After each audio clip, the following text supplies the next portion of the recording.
teman-teman, selamat datang kembali lagi dengan saya Nendi dengan channel YouTube Kanibal. Hai Nendi dan Iqbal. Di sini saya akan membahas tentang kebanggaan Bandung yaitu Persib Bandung, tentang perjalanan juara di tahun kemarin dan apakah akan juara kembali di musim ini. Saya ditemani dengan dua supporter yang sangat fanatik, yaitu Kai dan Iqbal. Boleh perkenalkan? Boleh. Nama Kai. Halo, aku Kai. Halo, aku Iqbal. Di sini aku akan nanya nih seputar Persib Bandung. Ke Kai dulu mungkin ya. Boleh. Oke. Bagaimana nih perasaan Kai melihat Persib di awal musim liga kemarin? Apakah Kai merasa memiliki peluang besar untuk menjadi juara di tahun ini? Kalau dari peluang musim lalu, Persib kan sempat terpuruk sampai betul. ada di zona degradasi. Nah, ada rombakan pelatih di situ yang awalnya dari Luis Milla Ya. sampai ke Bojan Hodak. Pada awal kemunculannya Bojan Hodak ditunjuk sebagai pelatih, banyak bobotoh yang meragukan karena dilihat dari CV-nya kurang menonjol, tidak sespesial Luis Milla. Namun dengan pendekatan dengan pemain yang cukup baik serta chemistry yang dibangun secara kuat dari bawah, membangun mentalitas pemain Persib yang menjadi sebagai mentalitas juara. Emang, maaf sebelumnya dipotong. Emang pelatih yang baru itu dari mana sih, Kai? Dari Kroasia. Jadi sebelumnya tuh dia sempat ngelatih di Liga Malaysia, tepatnya di Kuala Lumpur FC. Nah, yang menjadi keyakinan bobotoh ialah ketika si Bojan Hodak ini tuh mampu membawa tim Kuala Lumpur itu menjadi juara di Liga Malaysia. Nah, dari situ opini bobotoh terbentuk dan mulai support Bojan Hodak. Oh, jadi gitu. Oke. Nah, untuk setelah beberapa tahun tanpa gelar ya kemarin, apakah ada keraguan tentang kekuatan Persib di musim sekarang gitu? Apakah yang membuat apakah orang meragukan gitu di tahun sekarang juara lagi? Ada nggak? Kalau dilihat dari materi pemain sih harusnya aman. Ya. Karena emang Persib gak ngerombak total skuadnya. Ya. Justru menurut data pemain Persib itu termasuk pemain yang rata-rata umurnya tuh tua di atas 30 tahun. Dan ada sisi positif dan negatifnya. Untuk positifnya mentalitas, pengalaman, usia segitu tuh lagi matang-matangnya. Dan kalau misalnya dari sisi negatifnya ya emang dari stamina ya bisa kurang, tapi spesialnya Bojan Hodak tuh bisa merubah kekurangan itu menjadi kelebihan. Keren juga ya. Nah, aku mau nanya nih sekarang ke Iqbal. Seberapa besar nih perubahan yang terjadi pada tim musim ini? Melihat pelatih baru, baik dari sisi pelatih, pemain maupun taktiknya yang baru kan pasti. Gimana perubahan yang terjadi pada musim ini? Oke, kalau yang saya lihat ya dari transisi penggantian pelatih, yang awalnya Luis Milla kan pernah ngelatih timnas juga sebelumnya. Kalau yang saya lihat dari taktik Luis Milla itu perbedaan dengan pelatih sekarang Bojan Hodak, yaitu kalau Luis Milla lebih mengedepankan taktiknya itu counter attack atau menyerang. Jadi kebanyakan bertahan kalau dari Luis Milla. Yang saya lihat ya, kalau dari Bojan Hodak sekarang bisa disebut total football. Jadi itu? kayak lebih dominan penguasaan bola, tiki taka. Iya. Aku baru tahu. Jadi semua kayak dari back, gelandang bertahan atau penyerang, semua ikut kayak memainkan total football itu. Oke.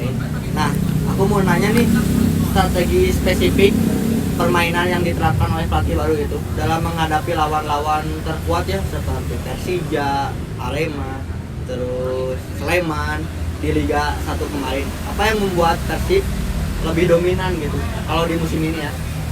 Karena emang komposisi pemain pelatih itu masih 90% sama musim lalu. Otomatis komunikasi di ruang ganti juga kan masih tetap sama gitu, nggak ada adaptasi ini itu. Nah, menurut saya itu faktor yang membuat Persib menjadi tim kuat. Lalu yang kedua, strategi dari Bojan Hodak itu sendiri, karena mereka khususnya Bojan Hodak sebelum pertandingan tuh biasa melakukan analisis terhadap tim yang akan bertemu. Kayak contohnya Persija nih, permainannya total football. Gimana sih cara mengantisipasinya? Bojan Hodak tuh menganalisis, nah bagaimana sih cara nge-counter si serangan itu, lalu diimplementasikan kepada pemain. Dan alhamdulillah dengan chemistry yang cukup bagus, pemain itu mampu mengikuti instruksi dari si coach Bojan Hodak itu sendiri. Biasanya nih contoh untuk mengimplementasikan kan dilihat dulu itu contoh realnya kayak gimana? Waktu Persib melawan apa mas? Melawan Persija waktu di Bekasi Itu gimana? kan sempat tertinggal tuh 2-0. Bojan Hodak dengan pengalamannya, dengan skill pelatihnya membangun komunikasi gimana memotivasi pemain supaya bermental juara dan tidak mudah mengalah kepada sang lawannya. Setelah itu Bojan Hodak setelah memberi motivasi beberapa taktik, akhirnya babak 2 sama. Comeback. Oke, aku mau nanya nih kepada dua-duanya. Siapa saja pemain kunci yang berperan besar nih dalam perjalanan Persib musim ini? Baik dari sisi serangan, pertahanan, ataupun lini tengah. Dimulai dari Iqbal dulu kayak. Kalau dari sisi pertahanan masih tetap sih pemain yang paling konsisten dari musim-musim sebelumnya, yaitu Nick Wipers. Ya. Secara gak langsung karena udah beberapa tahun main di Persib juga, jadi dia lebih mudah adaptasi dengan gaya permainan yang ada di Liga 1 di Indonesia. Kalau di tengah sih, Tapi bentar, jangan lupain Iqbal Nevo. Oh itu. ya bisa itu. Itu Iqbal Nevo ngebangun mental banget tuh Betul. pemain senior tuh. Walaupun jarang dimainin, tapi dia ngebentuk mental secara gak langsung. Kalau pemain tengah paling yang menyerang sekarang Beckham Putra. Bisa banget kan ya? Ya, sekarang kan musim kemarin mungkin sempat diragukan ya karena terhalang cedera juga atau apapun. Dan sekarang mungkin Bojan Hodak kayak merombak dia menjadi lebih menyerang untuk mencetak gol. Terbukti dari beberapa pertandingan sebelumnya, Beckham tuh mencetak gol di momen krusial. Kayak kemarin lawan apa? Ada pokoknya di momen-momen krusial Beckham mencetak gol. Terus kalau dari penyerang masih Ciro Alves. Soalnya walaupun dia sempat sulit karena kehilangan partnernya yaitu David Silva karena cedera, tapi masih bisa dengan strategi Bojan Hodak merombak. Jadi kayak adaptasi dengan Tyron, Ya. paling bergantian gitu.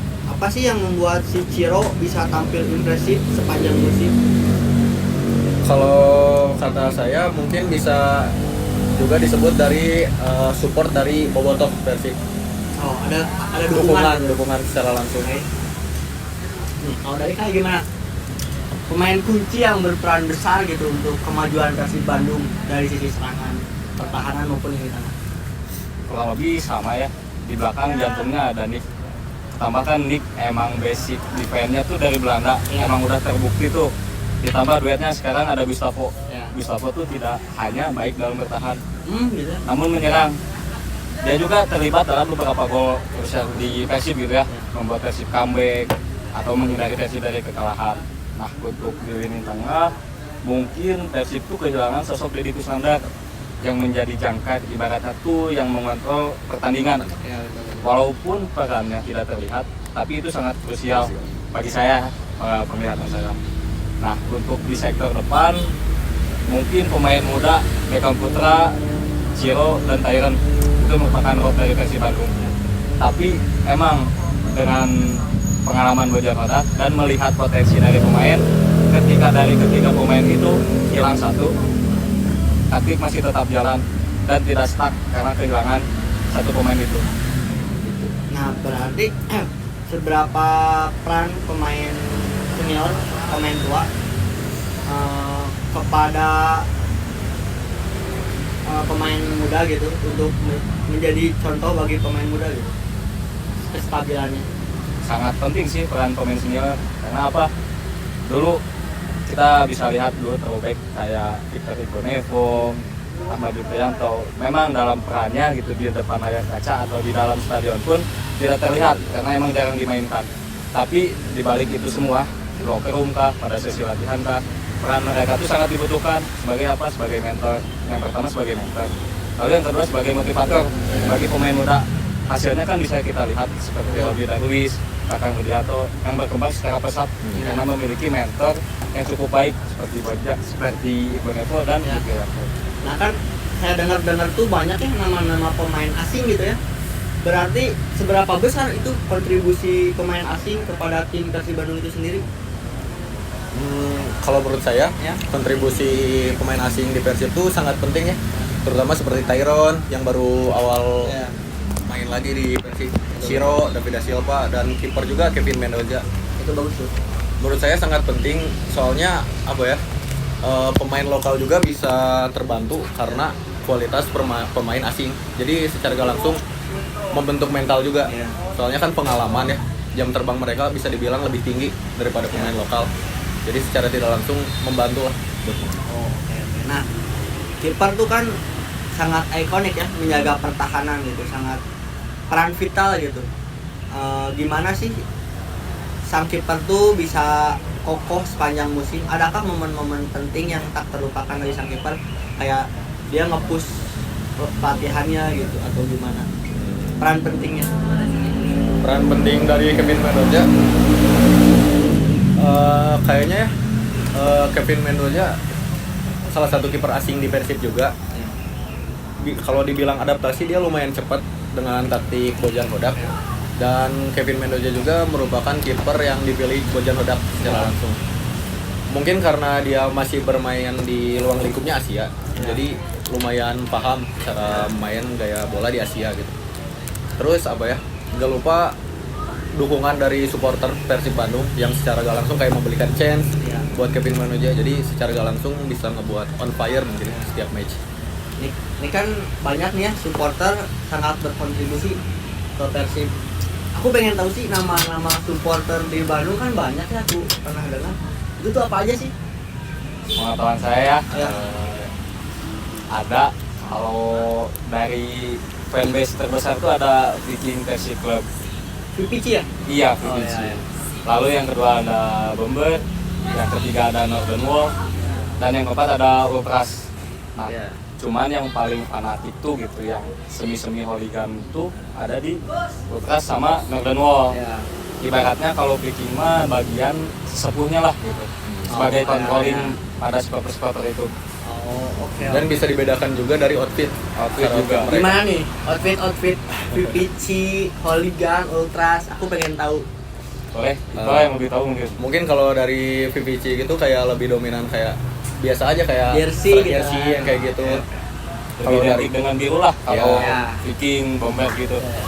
Kalau Bomber nggak lupa juga trompet. Oh, trompet, iya, aku, kayak gitu. aku pernah dengar tuh kayak suka ada trompet, nyanyiin lagu apa sih, lupa lagi. Kalau dari kasual biasa pakaiannya serba hitam. Kayak gitu. No face no name gimana tuh? Oh, jadi pakai sal gitu Ya. kan. Iya, iya. Kayak gitu. Inggris gitu lah, Italia. Kiblatnya ke sana. Kalau Another War, Another War. Iya, Northern Wall tuh ya itu tuh apa ya, adaptasi dari supporter Inggris, khususnya dari supporter Crystal Palace tuh. Busana visual dengan sepatu identiknya Adidas, dan rata-rata dari Northern Wall tuh jarang ada chant-chant yang memakai bahasa Indonesia, Indonesia. karena emang mereka tuh adaptasi dari kultur luar gitu, budaya luar. Inggris ya atau England? Sama aja sih. Sama aja. Nah, cuman kalau misalnya daerahnya atau klub yang dijadikan kiblat tuh klubnya Crystal Palace yang ada di Inggris. Oh gitu. Oke. Nah, kembali lagi nih ya ke dalam pemainnya itu sendiri. Untuk sekarang dalam penguasaan bola dan transisi dari bertahan ke menyerang gitu, Persib mengatur permainan agar bisa stabil, konsisten sampai sekarang tuh kayak gimana? Menurut saya yang menjadi roh Persib itu adalah Tyron Del Pino ya, pemain gelandang serang itu. Karena apa, dilihat dari match-match yang tidak dimainkan oleh Tyron, Betul. Persib cukup kesulitan lah untuk memenangkan pertandingan. Apalagi untuk hasil imbang pun menurut saya agak sulit. Ya. Tapi hal itu bisa dibungkus oleh Bojan Hodak dan menerbitkan pemain seperti Beckham Putra, seperti Rian Kurnia. Itu pun menjadi pembeda gitu ketika emang Tyron nggak bisa bermain. Nah ini nih, aku pengen tahu bagaimana Persib itu sendiri menangani tekanan-tekanan di laga ini. Apakah yang membuat mereka bisa tampil, bisa tenang, fokus dalam kondisi seperti ini gitu, kayak tim-tim yang lain juga kan pada kuat tuh. Kuncinya agar mereka bisa konsisten itu apa? Pelatihan kah atau kayak gimana? Latihan sih sama motivasi Ya. pribadi gitu. Ya. Balik lagi kayak mental juara juga. Iya. dorongan mungkin dari beberapa supporter Persib dan kayak gitu. Biasanya Persib itu latihan tuh setiap hari apa sih? Berapa kali dalam seminggu? Kalau itu Tahu nggak? sih teknis sih, pelatih tergantung pelatih. Cuman kalau dilihat dari media sosialnya tuh sehari itu bisa 2 kali, pagi dan sore. Cuman kalau buat harinya itu urusan. Oh, jadi nggak nentu gitu kan? Iya. Oke. Nah, aku pengen nanya nih, momen-momen kunci dalam pergangan juara. Ada banyak pertandingan ya yang sangat menegangkan. Kayak kemarin juga kan itu menegangkan banget ya. Waktu lawan Bali itu. Ya betul. Namun juga ada pertandingan yang mungkin dianggap sebagai final. Kayak kemarin, meski tidak dalam arti sebenarnya gitu. Apa pertandingan yang kamu anggap sebagai final dan kenapa? Kalau saya sih pertandingan lawan Bali ya, karena emang dilihat dari rekodnya lawan Bali Ya. itu susah menang, kayak nggak tahu ada apa gitu di Bali Ya. itu hampir susah menang demi menang. Oke. Karena emang alhamdulillahnya tuh ketika emang ditangani oleh Coach Bojan, 2 pertandingan melawan Bali itu alhamdulillah hasilnya positif. Betul. Kemarin juga comeback tuh itu emang Wah, itu seru banget. Serius. Karena emang awalnya tertinggal, karena itu kecerdasan Bojan Odak meramu strategi, meracik, memotivasi pemain, akhirnya BEM unggul 2-1. Keren. Aku ini pertanyaan terakhir ya untuk kalian.